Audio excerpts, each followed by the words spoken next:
ನೀವೀಗ ಕೇಳುತ್ತಿದ್ದೀರಾ ಮಾಹಿತಿ ಖಜಾನೆಯ ಕಾರ್ಯಕ್ರಮಗಳನ್ನು.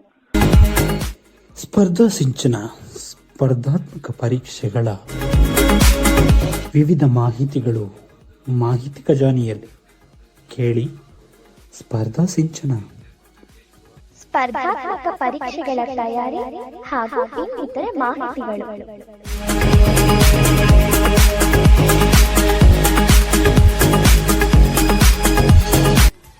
ಬೆಲ್ ಐಕಾನ್ ಅನ್ನು ಕ್ಲಿಕ್ ಮಾಡುವುದರ ಮೂಲಕ ಸಬ್ಸ್ಕ್ರೈಬ್ ಆಗಿ.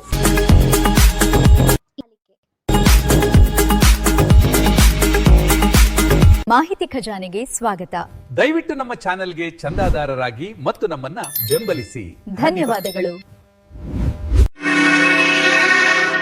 ನಮಸ್ಕಾರ ಕೇಳುಗರೆ, ಮಾಹಿತಿ ಖಜಾನೆಯ ಇವತ್ತಿನ ಸ್ಪರ್ಧಾ ಸಿಂಚನ ಸ್ಪರ್ಧಾತ್ಮಕ ಪರೀಕ್ಷೆಗಳ ತಯಾರಿ ಕುರಿತ ಕಾರ್ಯಕ್ರಮಕ್ಕೆ ಪ್ರೀತಿಯ ಸ್ವಾಗತ. ಇವತ್ತು ಮತ್ತೊಂದು ಪ್ರಶ್ನೆಯನ್ನ ತೆಗೆದುಕೊಂಡು ನಿಮ್ ಜೊತೆ ಹಾಜರಾಗಿದ್ದೀನಿ. ಕಳೆದ ಸಂಚಿಕೆಯಲ್ಲಿ ಪ್ರಾಧಿಕಾರಗಳ ಬಗ್ಗೆ ನಾವು ತಿಳ್ಕೊಂಡಿದ್ವಿ. ಸಂವಿಧಾನದ ಪ್ರಾಧಿಕಾರಗಳು ಅನ್ನುವಂತಹ ವಿಷಯದಲ್ಲಿ ಸಾಕಷ್ಟು ವಿಷಯವನ್ನ ಈಗಾಗಲೇ ತಿಳ್ಕೊಂಡಿದ್ವಿ. ನಾವು ಇವತ್ತಿನ ಪ್ರಶ್ನೆ ಏನಪ್ಪಾ ಅಂದ್ರೆ, ಅಶೋಕನ ಲಿಪಿಗಳು ಯಾವುವು ಅನ್ನೋದನ್ನ ಇವತ್ತು ಅರ್ಥ ಮಾಡ್ಕೊಳ್ಳೋಣ. ಅಂದ್ರೆ ಇದು ಸುಮಾರು 4-5 ಕ್ವಶನ್ ಪೇಪರ್ಗಳಲ್ಲಿ ಈ ಒಂದು ಪ್ರಶ್ನೆ ಬಂದಿದೆ.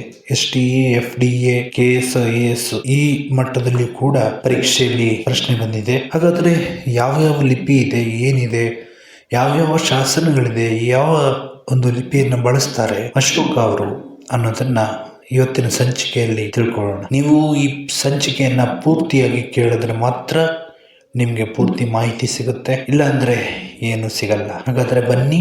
ಅದಕ್ಕೂ ಮೊದಲು ಇನ್ಯಾರು ಸಬ್ಸ್ಕ್ರೈಬ್ ಮಾಡದೆ ಏನಾದರೂ ನೋಡ್ತಾ ಇದ್ರೆ ಈ ಕೂಡಲೇ ಸಬ್ಸ್ಕ್ರೈಬ್ ಮಾಡ್ಕೊಳ್ಳಿ, ಬೆಂಬಲಿಸಿ. ಬನ್ನಿ ಈಗ ಇದರ ಕುರಿತು ಒಂದು ಚರ್ಚೆ ಮಾಡೋಣ.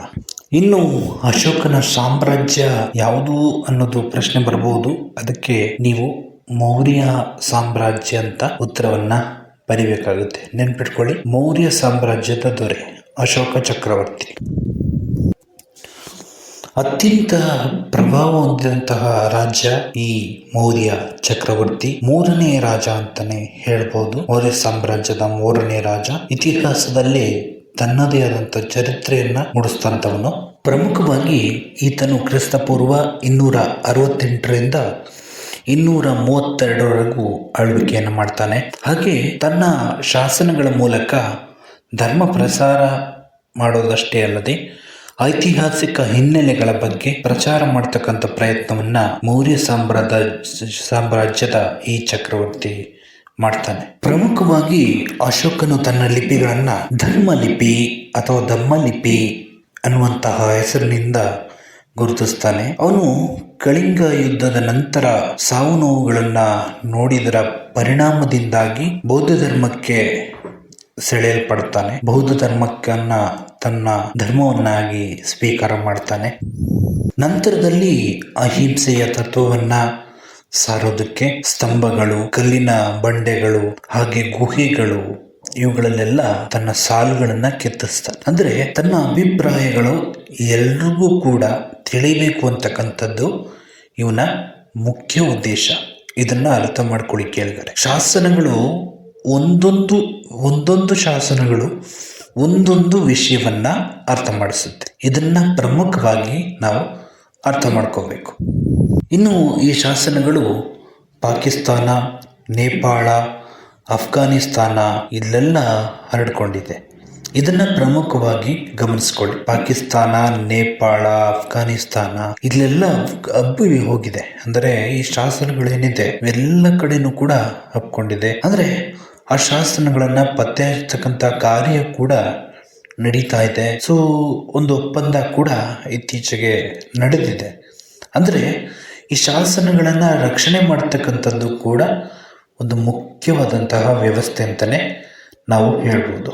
ಇನ್ನು ಈ ಶಾಸನಗಳೇನಿವೆ ಬೌದ್ಧ ಧರ್ಮದ ಬಗ್ಗೆ ಪ್ರಚಾರ ಮಾಡ್ತಕ್ಕಂಥದ್ದನ್ನ ಪ್ರಮುಖವಾಗಿ ಗಮನಿಸುತ್ತೆ. ದೇವನಾಂಪ್ರಿಯ ಅಂತಕ್ಕಂತಹ ಹೆಸರಿನಿಂದ ಅಶೋಕನು ತನ್ನನ್ನು ತಾನು ಗುರುತಿಸಿಕೊಂಡಿದ್ದಾನೆ. ಅಂದ್ರೆ ದೇವರಿಗೆ ಪ್ರಿಯನಾದವನು ಅಂತಕ್ಕಂಥದ್ದು ಇದರ ಅರ್ಥ. ಇನ್ನು ಮುಖ್ಯವಾಗಿ ಬಹು ಸಂಸ್ಕೃತಿಯಲ್ಲಿ ಬಹುಲಿಪಿಯಲ್ಲಿ ಈ ಒಂದು ಶಾಸನ ಕಾಣಿಸ್ಕೊಳ್ಳುತ್ತೆ. ಸುಂದರವಾದವನು ಅಂತಕ್ಕಂಥ ಉಲ್ಲೇಖವನ್ನು ಕೂಡ ಆತನು ತನ್ನ ಶಾಸನದಲ್ಲಿ ಮಾಡಿಕೊಂಡಿದ್ದಾನೆ. ಅಂದರೆ ದೇವರಿಗೆ ಪ್ರಿಯವಾದವನು, ಸುಂದರವಾದವನು ಅಂತಕ್ಕಂತಹ ಉಲ್ಲೇಖಗಳನ್ನು ಇಲ್ಲಿ ಪ್ರಮುಖವಾಗಿ ಮಾಡ್ತಕ್ಕಂಥದ್ದನ್ನು ನಾವು ಗಮನಿಸ್ತೇವೆ. ಅದೇ ಪ್ರಕಾರವಾಗಿ ಇಲ್ಲಿ ಗಮನಿಸತಕ್ಕಂಥದ್ದು ಏನಪ್ಪಾ ಅಂದರೆ, ಆ ಶಾಸನಗಳು ಬಹುಲಿಪಿಗಳಿಂದ ಕೂಡಿದ್ದವು ಅಂತಕ್ಕಂಥದ್ದು ಕೆಲವು ಐತಿಹಾಸಿಕ ತಜ್ಞರು ಹೇಳ್ತಕ್ಕಂತಹ ಅಭಿಪ್ರಾಯ. ಇನ್ನು ಮುಖ್ಯವಾಗಿ ಗಮನಿಸಬೇಕು ಅಂದರೆ, ಭಾರತದಲ್ಲಿ ಬ್ರಾಹ್ಮಿ ಲಿಪಿ ಅನ್ನೋದನ್ನು ನೀವು ಗಮನಿಸಿರ್ತೀರಿ. ಈ ಬ್ರಾಹ್ಮಿ ಲಿಪಿ ಅನ್ನೋದೇನಿದೆ, ಇದು ಭಾರತದ ಬಹುಭಾಷೆಗಳ ತಾಯಿ ಅಂತಕ್ಕಂಥದ್ದು ಒಂದು ಉಲ್ಲೇಖ ಇರ್ತಕ್ಕಂಥದ್ದು.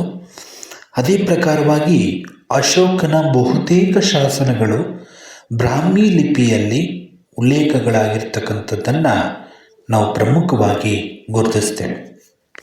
ಇನ್ನು ಕನ್ನಡ, ತಮಿಳು, ತೆಲುಗು, ಭಾರತೀಯ ಆಧುನಿಕ ಭಾಷೆಗಳೇನಿದೆ ಇವೆಲ್ಲವೂ ಕೂಡ ಬ್ರಾಹ್ಮಿ ಲಿಪಿಯಿಂದ ಉಗಮವಾಗಿದೆ ಅಂತಕ್ಕಂಥದ್ದು ಕೆಲವು ತಜ್ಞರು ಹೇಳ್ತಕ್ಕಂತಹ ಅಭಿಪ್ರಾಯ. ಇನ್ನು ಬ್ರಾಹ್ಮಿ ಲಿಪಿಯನ್ನು ಮುಖ್ಯವಾಗಿ ಎಡದಿಂದ ಬಲಕ್ಕೆ ಬರೆಯುತ್ತಾರೆ.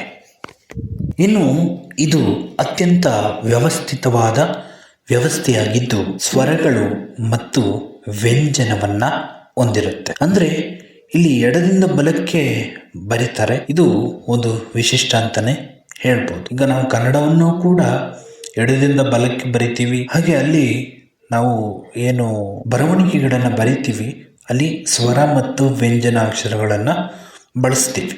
ಇನ್ನು ಗಂಗಾ ಬಯಲು ಹಾಗೂ ದಕ್ಷಿಣ ಭಾರತದ ಪ್ರದೇಶಗಳಲ್ಲಿ ದೊರಕಿರ್ತಕ್ಕಂತಹ ಶಾಸನಗಳಲ್ಲಿ ಈ ಲಿಪಿಗಳು ಇರ್ತಕ್ಕಂಥದ್ದನ್ನು ನಾವು ಪ್ರಮುಖವಾಗಿ ಗಮನಿಸ್ತೇವೆ. ಇನ್ನು ಮತ್ತೊಂದು ಲಿಪಿ ಖರೋಷ್ಠಿ ಅಂತಕ್ಕಂಥದ್ದು. ಈ ಖರೋಷ್ಠಿ ಅಂತಕ್ಕಂತಹ ಲಿಪಿ ಏನಿದೆ ಇದನ್ನು ಪಾಕಿಸ್ತಾನ ಹಾಗೂ ಅಫ್ಘಾನಿಸ್ತಾನದ ವಾಯುವ್ಯ ಭಾಗದಲ್ಲಿ ಹೆಚ್ಚಾಗಿ ಬಳಸಿದ್ದಾನೆ. ಅಶೋಕನು ಇದನ್ನು ಅಲ್ಲಿ ಬಳಸಿದ್ದಾನೆ ಅಂತಕ್ಕಂತಹ ಉಲ್ಲೇಖಗಳು ಇರ್ತಕ್ಕಂಥದ್ದನ್ನು ನಾವು ಪ್ರಮುಖವಾಗಿ ಗಮನಿಸ್ತೇವೆ. ಇನ್ನು ಖರೋಷ್ಠಿ ಲಿಪಿಯನ್ನು ಬಲದಿಂದ ಎಡಕ್ಕೆ ಬರೀತಾರೆ. ಇದು ಎಡದಿಂದ ಬಲಕ್ಕೆ ಬರೆದ್ರೆ ಅದನ್ನು ಬಲದಿಂದ ಎಡಕ್ಕೆ ಬರೀತಾರೆ. ಮನ್ಸೇಗರ ಮತ್ತು ಶಹಜಾನ್ ಎಂಬಲ್ಲಿರ್ತಕ್ಕಂತಹ ಲಿಪಿಗಳು ಈ ಶಾಸನಕ್ಕೆ, ಅಂದರೆ ಈ ಶಾಸನದ ಬರಹಗಳು ಆ ಲಿಪಿ ಅಲ್ಲಿ ಇರ್ತಕ್ಕಂಥದ್ದು ಶಾಸನಗಳಲ್ಲಿ ಇದೆ. ಇದನ್ನು ನೀವು ಈಗಲೂ ಕೂಡ ಗಮನಿಸ್ಬೋದು. ಇದು ಗಾಂಧಾರ ಅಂತಕ್ಕಂತಹ ಪ್ರದೇಶದಲ್ಲಿ ಬಳಕೆಯಲ್ಲಿತ್ತು. ನಂತರದಲ್ಲಿ ಕುಶಾಣರು ಮತ್ತು ಗ್ರೀಕರು ಇದನ್ನು ಬಳಸ್ತಾರೆ. ಇನ್ನು ಗ್ರೀಕ್ ಮತ್ತು ಅರೇಬಿಕ್ ವ್ಯವಸ್ಥೆಯನ್ನು ಕೂಡ ಅಫ್ಘಾನಿಸ್ತಾನದ ಬಹುತೇಕ ಭಾಗಗಳಲ್ಲಿ ಮಾಡಲಾಗಿದೆ. ಅದು ಯಾಕೆ ಮಾಡಿದ್ರು ಅಂದರೆ, ಅಶೋಕನ ಒಂದು ಸಂದೇಶಗಳೇನಿದೆ ಅದನ್ನು ಸಾಮಾನ್ಯ ಜನರಿಗೆ ಅರ್ಥೈಸಬೇಕು ಅಂತಕ್ಕಂತಹ ಉದ್ದೇಶದಿಂದ ಇದನ್ನು ಮಾಡಲಾಯಿತು. ಇನ್ನು ಮುಖ್ಯವಾಗಿ ಅಶೋಕನು ತನ್ನ ಶಾಸನಗಳಲ್ಲಿರ್ತಕ್ಕಂತಹ ಸಂದೇಶಗಳನ್ನು ತಿಳಿಸೋದಕ್ಕೆ ಪ್ರಾಕೃತ ಭಾಷೆಯನ್ನು ಆಯ್ಕೆ ಮಾಡ್ಕೊಳ್ತಾರೆ. ಯಾಕಪ್ಪ ಅಂದರೆ ಸಾಮಾನ್ಯ ಜನರಿಗೆ ಇದ್ರ ಬಗ್ಗೆ ಅರ್ಥ ಆಗಬೇಕು, ಹಾಗೆ ಸಾಮಾನ್ಯ ಜನರು ಕೂಡ ಇದನ್ನು ಅರ್ಥೈಸಿಕೊಂಡು ತಮ್ಮ ಜೀವನದಲ್ಲಿ ಅಳವಡಿಸ್ಕೋಬೇಕು ಅಂತಕ್ಕಂತಹ ಉದ್ದೇಶದಿಂದ ಇದನ್ನು ಬಳಸ್ತಾರೆ. ಇನ್ನು ಅಶೋಕನ ಶಾಸನಗಳನ್ನು ಸುಮಾರು 4 ವಿಭಾಗಗಳಾಗಿ ವರ್ಗೀಕರಣ ಮಾಡ್ತಾರೆ. ಇದನ್ನು ಗಮನಿಸ್ಕೊಳ್ಳಿ ಕೇಳಿದರೆ, ಯಾಕಂದರೆ ಇಂತಹ ಸೂಕ್ಷ್ಮ ವಿಷಯ ಕೂಡ ನಿಮಗೆ ಗೊತ್ತಿರಬೇಕು. ಅವುಗಳ ಗಾತ್ರ ಮತ್ತು ಲಿಪಿಗಳ ಆಧಾರದ ಮೇಲೆ ಇದನ್ನು ವರ್ಗೀಕರಣ ಮಾಡ್ತಾರೆ. ಮೊದಲನೇದು ಪ್ರಮುಖ ಶಿಲಾಶಾಸನಗಳು ಅಂತ. ಇವನ್ನ 14 ಶಾಸನಗಳ ಗುಂಪಾಗಿರುತ್ತೆ. ಇದನ್ನ ಸಾಮ್ರಾಜ್ಯದ ಗಡಿಗಳಲ್ಲಿ ಬಂಡೆಗಳ ಮೇಲೆ ಕೆತ್ತಲಾಗಿದೆ. ಅರ್ಥ ಆಯ್ತಲ್ವಾ? ಮೊದಲನೇ ಶಾಸನ 14 ಶಾಸನಗಳನ್ನು ಒಳಗೊಂಡಂತಹ ಒಂದು ಗುಂಪು. ಇದು ಗಡಿಯಲ್ಲಿ ಇರುತ್ತೆ. ಅಂದರೆ ಗಡಿ ಭಾಗದಲ್ಲಿ ಬಂಡೆಗಳ ಮೇಲೆ ಇದನ್ನು ಕೆತ್ತಲಾಗಿದೆ. ಇವುಗಳಲ್ಲಿ ಅಶೋಕನ ಪ್ರಮುಖ ನೀತಿಗಳು ಹಾಗೆ ಕೆಲವೊಂದು ಧರ್ಮ ಪ್ರಚಾರಗಳು ಇವೆಲ್ಲವೂ ಕೂಡ ಈ ಶಾಸನದಲ್ಲಿ ಇದೆ. ಸುಮಾರು 8 ಪ್ರದೇಶಗಳಲ್ಲಿ ಇದು ಕಂಡುಬಂದಿದೆ. ಇನ್ನು ಎರಡನೇದು ಕಿರುಶಿಲಾ ಶಾಸನಗಳು. ಇದ್ರ ಬಗ್ಗೆನೂ ಕೂಡ ಸ್ವಲ್ಪ ತಿಳ್ಕೊಬಿಡೋಣ ಅಲ್ವಾ. ಇನ್ನು ಇದರಲ್ಲಿ ಏನಿದೆಯಪ್ಪ ಅಂದರೆ ಅಶೋಕನ ಆರಂಭಿಕ ಸಾಮ್ರಾಜ್ಯದ ಆಡಳಿತದ ಬಗ್ಗೆ, ಹಾಗೆ ಮುಖ್ಯವಾಗಿ ಧರ್ಮ ಅಂದರೆ ಬೌದ್ಧ ಧರ್ಮದ ಕಡೆಗಿನ ಆತನ ಒಲವು ಹಾಗೂ ಕೆಲವೊಂದಷ್ಟು ವೈಯಕ್ತಿಕ ಅಂಶಗಳು ಈ ಶಾಸನದಲ್ಲಿ ಇರ್ತಕ್ಕಂಥದ್ದನ್ನು ನಾವು ಗಮನಿಸ್ತೇವೆ. ಇನ್ನು ಈ ಶಾಸನಗಳು ಕರ್ನಾಟಕದ ಮಸ್ಕಿ, ನಿಟ್ಟೂರು ಇಂತಹ ಸ್ಥಳಗಳಲ್ಲಿ ಇದು ದೊರಕಿರ್ತಕ್ಕಂಥದ್ದನ್ನು ನಾವು ಗಮನಿಸ್ತೇವೆ. ಹಾಗೆ ಬ್ರಹ್ಮಗಿರಿ ಇಲ್ಲೂ ಕೂಡ ದೊರಕಿದೆ. ಇನ್ನು ಮೂರನೇದಾಗಿ ಬರೋದು ಪ್ರಮುಖ ಸ್ತಂಭ ಶಾಸನಗಳು. ಹಾಗಾದರೆ ಸ್ತಂಭ ಶಾಸನಗಳು ಯಾವ್ಯಾವು ಅನ್ನೋದನ್ನು ಕೂಡ ಈಗ ಅರ್ಥ ಮಾಡ್ಕೊಳ್ಳೋಣ. ಅಶೋಕನು ಮರಳುಗಂಬದ ಮೇಲೆ, ಅಂದರೆ ಕಂಬ ಇರುತ್ತೆ, ಆ ಕಂಬದಲ್ಲಿ ಆ ಮರಳುಗಂಬ ಅಂತಕ್ಕಂಥದ್ದು ಇದೆ. ಅದರಲ್ಲಿ ಪ್ರಮುಖವಾಗಿ 7 ಮುಖ್ಯ ಸಂದೇಶಗಳನ್ನು ಕೆತ್ತಿಸ್ತಾನೆ. ಇದು ಸ್ತಂಭದ ರೂಪದಲ್ಲಿ ಇರುತ್ತೆ. ಇನ್ನು ಇವುಗಳನ್ನು ಸಾಮ್ರಾಜ್ಯದ ಒಳಭಾಗದಲ್ಲಿ ಕೆತ್ತಲಾಗಿತ್ತು. ಈಗ ದೆಹಲಿ ಭಾಗದಲ್ಲಿ ಒಂದಿಷ್ಟು ಪ್ರದೇಶದಲ್ಲಿ ಇದು ಕಾಣಸಿಗುತ್ತೆ. ಇನ್ನು 4ನೇದು ಕಿರುಸ್ತಂಭ ಶಾಸನಗಳು ಹಾಗೂ ಗುಹಾ ಶಾಸನಗಳು. ಇದ್ರ ಬಗ್ಗೆನೂ ಕೂಡ ಒಂದು ಸ್ವಲ್ಪ ಅರ್ಥ ಮಾಡ್ಕೊಳ್ಳೋಣ ಈಗ. ಇವುಗಳಲ್ಲಿ ಬುದ್ಧನ ಜನ್ಮಸ್ಥಳದಲ್ಲಿ ಕೆತ್ತಿರ್ತಕ್ಕಂಥ ಶಾಸನ, ಲುಂಬಿನಿ ಶಾಸನ ಅಂತಕ್ಕಂಥದ್ದು, ಹಾಗೆ ಸಾರನಾಥದಲ್ಲಿ ಕೆತ್ತಲಾಗಿರ್ತಕ್ಕಂಥ ಶಾಸನಗಳು, ಇವು ಪ್ರಮುಖವಾಗಿ ಕಂಡುಬರ್ತಕ್ಕಂಥದ್ದನ್ನು ಗಮನಿಸ್ತೇವೆ. ಇನ್ನು ಗುಹಾ ಶಾಸನಗಳು ಕೂಡ ಕೆಲವು ಭಾಗಗಳಲ್ಲಿ ಕಂಡು ಬಂದಿದೆ. ಅದನ್ನು ಅಜೀವಿಕಾ ಪಂಥಗಳಿಗೆ ದಾನವಾಗಿ ನೀಡಿದ್ದನ್ನು ಉಲ್ಲೇಖ ಮಾಡಲಾಗಿದೆ. ಇನ್ನು ಕರ್ನಾಟಕದಲ್ಲಿ ಮೌರ್ಯ ಸಾಮ್ರಾಜ್ಯ ಹಾಗೆ ಅಶೋಕನ ನೋಟ, ಅಂದರೆ ಕರ್ನಾಟಕಕ್ಕೆ ಯಾಕೆ ವಿಶೇಷ ಅನ್ನೋದನ್ನು ಈಗ ಅರ್ಥ ಮಾಡ್ಕೊಳ್ಳೋಣ. ಕ್ಷಮಿಸಿ ಸ್ನೇಹಿತರೆ, ಈಗ ಸ್ವಲ್ಪ ಅರ್ಥ ಮಾಡ್ಕೊಳ್ಳೋಣ. ಕರ್ನಾಟಕದಲ್ಲಿ ದಕ್ಷಿಣ ಭಾಗದಲ್ಲಿ, ಅಂದರೆ ಕರ್ನಾಟಕದಾದ್ಯಂತ, ಅಂದರೆ ಕೆಲವು ಭಾಗಕ್ಕಾದರೂ ಮೌರ್ಯ ಸಾಮ್ರಾಜ್ಯ ಹಬ್ಬಿತ್ತು. ರಾಯಚೂರಿನ ಮಸ್ಕಿ ಶಾಸನವನ್ನು ಗಮನಿಸಬಹುದು. 1915ರಲ್ಲಿ ಸಿ ಗೀಡನ್ ಅಂತಕ್ಕಂಥವರು ಈ ಶಾಸನವನ್ನು ಪತ್ತೆ ಮಾಡಿದ್ರು. ಇದನ್ನು ಕೂಡ ಗಮನಿಸ್ಕೊಳ್ಳಿ. ಇದು ಅತ್ಯಂತ ಪ್ರಮುಖವಾದ ಶಾಸನ. ಯಾಕಪ್ಪ ಅಂದರೆ ಇದರಲ್ಲಿ ಈ ಮಸ್ಕಿಲಿರ್ತಕ್ಕಂಥ ಶಾಸನ ಏನಿದೆ, ಇದರಲ್ಲಿ ಅಶೋಕ ಅನ್ನುವಂತಹ ಹೆಸರನ್ನು ನೇರವಾಗಿ ಬಳಸಿದ್ದಾರೆ. ಈ ಪ್ರಶ್ನೆ ಕೂಡ ಬಂದಿದೆ ಸ್ನೇಹಿತರೆ, ಹಾಗಾಗಿ ನಾನು ಇಲ್ಲಿ ನಿಮಗೆ ಹೇಳ್ತಾ ಇದ್ದೀನಿ. ದಯವಿಟ್ಟು ನೆನ್ಪಿಟ್ಕೊಳ್ಳಿ, ಬರ್ಕೊಳ್ಳಿ, ಅಥವಾ ಪದೇ ಪದೇ ಕೇಳ್ತಾ ಇರಿ. ಇದೇ ಪ್ರಕಾರವಾಗಿ ಕಲಬುರಗಿಯ ಸನ್ನತಿಯಲ್ಲಿಯೂ ಕೂಡ 1986ರಲ್ಲಿ ಚಂದ್ರಾಂಬ ಅಂತಕ್ಕಂತಹ ದೇವಸ್ಥಾನದ ಮೇಲ್ಛಾವಣಿ ಕುಸಿಯುತ್ತೆ. ಆ ಸಂದರ್ಭದಲ್ಲಿ ಅಲ್ಲೂ ಕೂಡ ಅಶೋಕನ ಶಾಸನಗಳು ಪತ್ತೆಯಾಗಿರ್ತಕ್ಕಂಥದ್ದನ್ನು ನಾವು ಗಮನಿಸ್ತೇವೆ. ಇಲ್ಲಿ ಪ್ರಮುಖವಾಗಿ ಅಶೋಕನ 12ನೇ ಹಾಗೂ 14ನೇ ಶಾಸನದ ಪ್ರತಿಗಳು ದೊರಕಿರ್ತಕ್ಕಂಥದ್ದನ್ನು ನಾವು ಪ್ರಮುಖವಾಗಿ ಗಮನಿಸ್ತೇವೆ. ಇನ್ನು ಅಲ್ಲೇ ಕನಗನಹಳ್ಳಿ ಅಂತ ಇದೆ. ಈ ಕನಗನಹಳ್ಳಿಯಲ್ಲಿ ಅಶೋಕನ ಮತ್ತೊಂದು ಶಾಸನ ದೊರಕಿದೆ. ಅದರಲ್ಲಿ ಅಶೋಕ ರಾಯ ಅನ್ನುವಂತಹ ಉಲ್ಲೇಖ ಆ ಶಾಸನದ ಕೆಳಭಾಗದಲ್ಲಿ ಇರ್ತಕ್ಕಂಥದ್ದನ್ನು ನಾವು ಗಮನಿಸ್ತೇವೆ. ಚಿತ್ರದುರ್ಗ ಜಿಲ್ಲೆಯ ಬ್ರಹ್ಮಗಿರಿಯಲ್ಲಿ 1991ರಲ್ಲಿ ಮತ್ತೊಂದು ಶಾಸನ ದೊರಕಿದೆ. BL ರೈಸ್ ಅವರು ಈ ಕಿರು ಶಾಸನವನ್ನು ಪತ್ತೆ ಮಾಡ್ತಾರೆ ಬ್ರಹ್ಮಗಿರಿಯಲ್ಲಿರ್ತಕ್ಕಂಥದ್ದು. ಇದನ್ನು ಯಾಕೆ ಹೇಳ್ತಾ ಇದ್ದೀನಪ್ಪ ಅಂದರೆ ಇದ್ರ ಮೇಲೂ ಕೂಡ ಪ್ರಶ್ನೆ ಬರುತ್ತೆ. ಹಾಗಾಗಿ ಆ ಶಾಸನಗಳನ್ನು ಯಾರ್ಯಾರು ಕಂಡುಹಿಡಿದ್ರು, ಅಂದರೆ ಯಾರು ಪತ್ತೆ ಮಾಡಿದ್ರು ಅನ್ನುವಂಥದ್ದು ಕೂಡ ನಿಮಗೆ ನೆನಪಿರಬೇಕು. ಇಲ್ಲಿ ಶಾಸನವನ್ನು ಬರೆದಿರ್ತಕ್ಕಂಥ ಹೆಸರು ಕೂಡ ಬಂದಿದೆ, ಚಪ್ಪಡ ಅಂತಕ್ಕಂಥ ಹೆಸರು. ಗಮನಿಸ್ಕೊಳ್ಳಿ, ಇದು ಬಹಳ ಮುಖ್ಯ, ನಾವು ಅರ್ಥ ಮಾಡ್ಕೊಳ್ಬೇಕಾದಂಥ ವಿಷಯ. ಚಪ್ಪಡ ಅಂತಕ್ಕಂಥವನು ಈ ಬ್ರಹ್ಮಗಿರಿಯಲ್ಲಿ ಈ ಕಿರು ಶಾಸನಗಳನ್ನು ಕೆತ್ತನೆ ಮಾಡ್ತಾನೆ. ಆತನ ಹೆಸರನ್ನು ಖರೋಷ್ಠಿ ಲಿಪಿಯಲ್ಲಿ ಬರೆದಿದ್ದಾನೆ. ಇದನ್ನು ಪ್ರಮುಖವಾಗಿ ನೀವು ಗಮನಿಸ್ಕೋಬೇಕಾದಂಥ ವಿಷಯ. ಹಾಗಾಗಿ ಈ ಸಂಚಿಕೆಯನ್ನು ಸಂಪೂರ್ಣವಾಗಿ ನೀವು ಕೇಳಬೇಕು. ಜೇಮ್ಸ್ ಪ್ರಿನ್ಸ್ ಅವರು ಈ ಲಿಪಿಯನ್ನ 5ನೇ ಶತಮಾನದಲ್ಲಿ ಓದ್ತಾರೆ. ಅಂದ್ರೆ ಆಗ ಅಶೋಕ ಇದು ಬ್ರಾಹ್ಮಿ ಲಿಪಿ ಅಂತಕ್ಕಂಥದ್ದೇನಿದೆ, ಖರೋಷ್ಠಿ ಲಿಪಿ ಇವೆಲ್ಲ ಓದೋದು ನಿಂತೋಗಿತ್ತು. ಅಂದರೆ ಇದರಿಂದ ಸಾಮಾನ್ಯ ಜನರಿಗೆ ಏನು ಕೂಡ ಅರ್ಥ ಆಗ್ತಿರಲಿಲ್ಲ. ಆಗ ಬ್ರಿಟಿಷ್ ಅಧಿಕಾರಿ ಜೇಮ್ಸ್ ಪ್ರಿನ್ಸ್ ಅವರು ಇದನ್ನ ಓದ್ತಾರೆ. ಅಂದರೆ ಇದರಲ್ಲಿ ಏನಿದೆ ಅನ್ನೋದನ್ನ ಅವರು ಓದಿ ಹೇಳ್ತಾರೆ. ಆಗ ನಮ್ಮೆಲ್ಲರಿಗೂ ಕೂಡ ಅರ್ಥ ಆಗುತ್ತೆ ಅಶೋಕ ಚಕ್ರವರ್ತಿ ಬರೆದಿರ್ತಕ್ಕಂಥ ಶಾಸನದಲ್ಲಿ ಏನಿದೆ ಅನ್ನೋದು. ಅಶೋಕನ 14 ಶಾಸನದಲ್ಲಿ ಕೂಡ ಒಂದೊಂದು ವಿಶೇಷತೆ ಇದೆ. ಅದೇನೇನು ಅಂತ ಸ್ವಲ್ಪ ನೋಡೋಣ. ಮೊದಲನೇ ಶಾಸನದಲ್ಲಿ ಪ್ರಾಣಿ ಬಲಿ ಮತ್ತು ಹಬ್ಬದ ಕೂಟಗಳ ನಿಷೇಧ. ಇನ್ನು 2ನೇ ಶಾಸನದಲ್ಲಿ ಪ್ರಮುಖವಾಗಿ ಮನುಷ್ಯರಿಗೆ ಹಾಗೂ ಪ್ರಾಣಿಗಳಿಗೆ ವೈದ್ಯಕೀಯ ಚಿಕಿತ್ಸೆ, ಹಾಗೆ ರಸ್ತೆ ಪಕ್ಕದಲ್ಲಿ ಮರಗಳನ್ನು ನೆಡುವುದು ಹಾಗೂ ಬಾವಿಗಳನ್ನು ತೋಡುವುದು. ಇನ್ನು 3ನೇ ಶಾಸನ ಪ್ರತಿ 5 ವರ್ಷಗಳಿಗೊಮ್ಮೆ ಧರ್ಮ ಪ್ರಚಾರಕರು ಹಾಗೂ ರಾಜರು ರಾಜಕಾರಣಿಗಳು 5 ವರ್ಷಗಳಿಗೊಮ್ಮೆ ಪ್ರವಾಸಗಳನ್ನು ಕೈಗೊಳ್ಳೋದ್ರ ಮೂಲಕ ಧರ್ಮ ಪ್ರಚಾರ ಮಾಡ್ತಕ್ಕಂಥದ್ದು. 4ನೇ ಶಾಸನ ಬೇರೆ ಘೋಷದ ಬದಲಿಗೆ ಧರ್ಮಘೋಷದ ಧ್ವನಿ. ಇನ್ನು 5ನೇ ಶಾಸನ ಧರ್ಮ ಮಹಾತ್ಮರ ನೇಮಕ ಹಾಗೂ ಸಮಾಜದ ಕಲ್ಯಾಣ. ಇನ್ನು 6ನೇ ಶಾಸನ ಜನರ ಕಷ್ಟಗಳನ್ನು ಆಲಿಸಲು ರಾಜನು ಯಾವಾಗಲೂ ಸಿದ್ಧನಾಗಿರುವುದು ಹಾಗೂ ಜನ ಕಲ್ಯಾಣ. ಇನ್ನು 7ನೇ ಶಾಸನ ಎಲ್ಲ ಧರ್ಮಗಳ ನಡುವೆ ಶಾಂತಿ ಮತ್ತು ಸಹಿಷ್ಣುತೆ.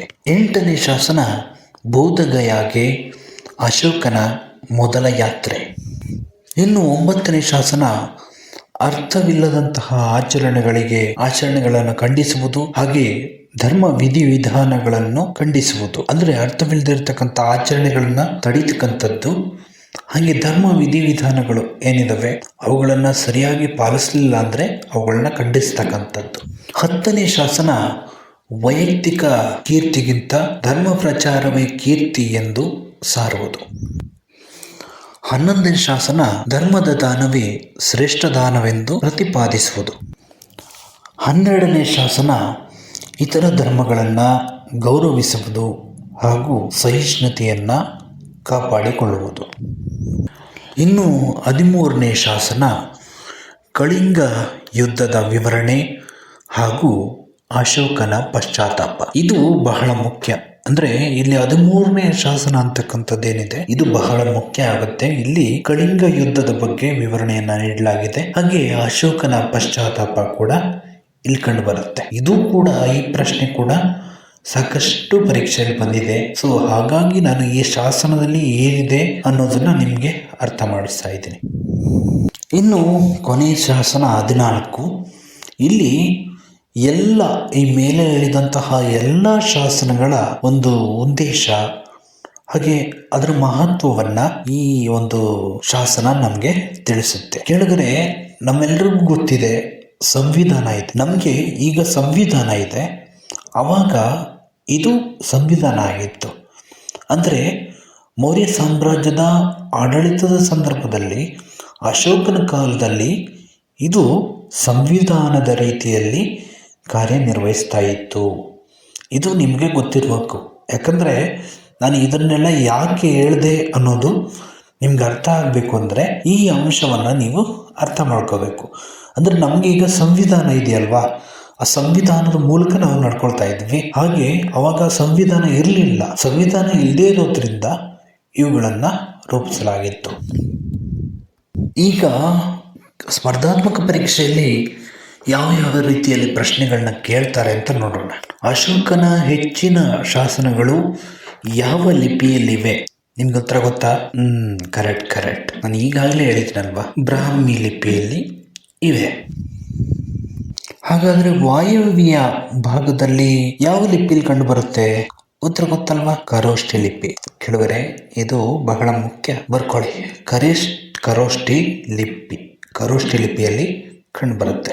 ಇನ್ನು ಮುಂದಿನ ಪ್ರಶ್ನೆ, ಅಶೋಕನ ಲಿಪಿಯಲ್ಲಿ ಸಾಮಾನ್ಯವಾಗಿ ಬಳಕೆಯಾದ ಭಾಷೆ ಯಾವುದು ಅಂತ ಪ್ರಶ್ನೆ ಬಂದಾಗ ನೀವು ಪ್ರಾಕೃತ ಭಾಷೆ ಅನ್ನುವಂತಹ ಉತ್ತರವನ್ನ ಬರಿಬೇಕು.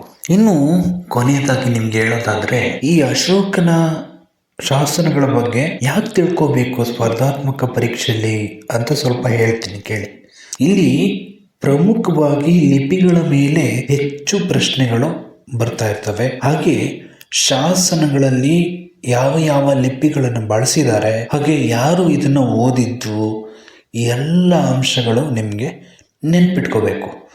ಆಗ ಮಾತ್ರ ಪರೀಕ್ಷೆಯಲ್ಲಿ ಯಶಸ್ವಿ ಗಳಿಸೋದಕ್ಕೆ ಸಾಧ್ಯ ಆಗುತ್ತೆ. ಕೆಳಗಡೆ ಮುಂದಿನ ವಾರ ಇದರ ಡೀಪ್ ಡೈವ್ ಇರುತ್ತೆ. ಅಂದರೆ ಇದರಲ್ಲಿ ಮುಖ್ಯವಾಗಿ ನಾವೇನೆಲ್ಲ ತಿಳ್ಕೋಬೇಕು ಅನ್ನೋದನ್ನ ನಿಮಗೆ ಡೀಪ್ ಡೈವ್ ಮೂಲಕ ನಾವು ಅರ್ಥ ಮಾಡಿಸ್ತೀವಿ. ಸೊ ಈ ಸಂಚಿಕೆ ನಿಮ್ಮೆಲ್ಲರಿಗೂ ಇಷ್ಟ ಆಯಿತು ಅಂತ ಭಾವಿಸ್ತೀನಿ. ಇನ್ನೂ ಯಾರು ಸಬ್ಸ್ಕ್ರೈಬ್ ಮಾಡದೆ ನೋಡ್ತಾ ಇದ್ರೆ ಈ ಕೂಡಲೇ ಸಬ್ಸ್ಕ್ರೈಬ್ ಮಾಡ್ಕೊಳ್ತೀರಿ ಅಂತಕ್ಕಂಥ ನಂಬಿಕೆಯೊಂದಿಗೆ ಮತ್ತೆ ಮುಂದಿನ ಸಂಚಿಕೆಯಲ್ಲಿ ಮತ್ತಷ್ಟು ವಿಶೇಷತೆಯೊಂದಿಗೆ ಭೇಟಿಯಾಗೋಣ. ಅಲ್ಲಿಯವರೆಗೂ ಟಾಟಾ ಬಾಯ್ ಬಾಯ್ ಹೇಳ್ತಾ ಇದ್ದೀನಿ. ಜೈ ಹಿಂದ್.